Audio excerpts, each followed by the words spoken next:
আপনাদের ব্যাপক উপস্থিতি আজকে প্রমাণ করে বিএনপি গণতন্ত্রের পক্ষের দল, বিএনপির গণতন্ত্রের দল।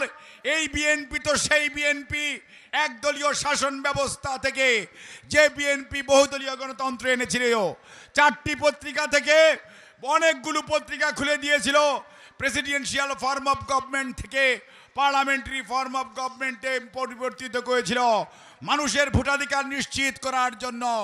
দেশনেত্রী তত্ত্বাবধায়ক সরকারের অধীন জাতীয় নির্বাচনের ব্যবস্থা করেছিলেন। অর্থাৎ বিএনপির ইতিহাস হচ্ছে গণতন্ত্রের ইতিহাস, বিএনপির ইতিহাস হচ্ছে জনগণের অধিকার আদায়ের ইতিহাস, বিএনপির ইতিহাস হচ্ছে জনগণের পাশে থাকার ইতিহাস।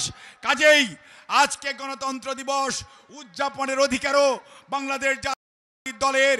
আর আজকে যে অবস্থায় দাঁড়িয়ে 2024-এর 15ই সেপ্টেম্বর তথা আজকের যে সমাবেশ, তার কারণ হচ্ছে আমাদের নেতা বলেছেন গণতন্ত্র পুনরুদ্ধারের লড়াইয়ে আপনারা আমরা সবাই ছিলাম, এখনো আছি, ততক্ষণ পর্যন্ত থাকব যতক্ষণ পর্যন্ত এদেশের মানুষ তার ভোটাধিকার ফেরত পাবে না, দেশের মালিকানা ফেরত পাবে না।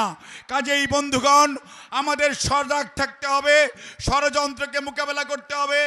দেশনায়ক তারেক রহমানের নেতৃত্বে আগামী দিনে গণতন্ত্র পুনঃপ্রতিষ্ঠার মাধ্যমেই শুধুমাত্র জনগণের মুক্তি আসার, জনগণের অধিকার আদায়ের মাধ্যমেই গণতন্ত্র মুক্ত হবে।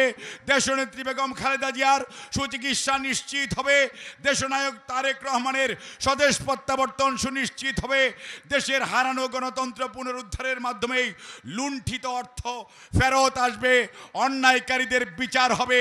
বাংলার মাটিতে আপনাদের সবাইকে আবারও সংগ্রামী অভিনন্দন, আবারও কৃতজ্ঞতা।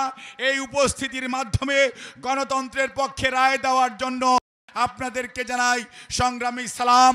আল্লাহ হাফেজ।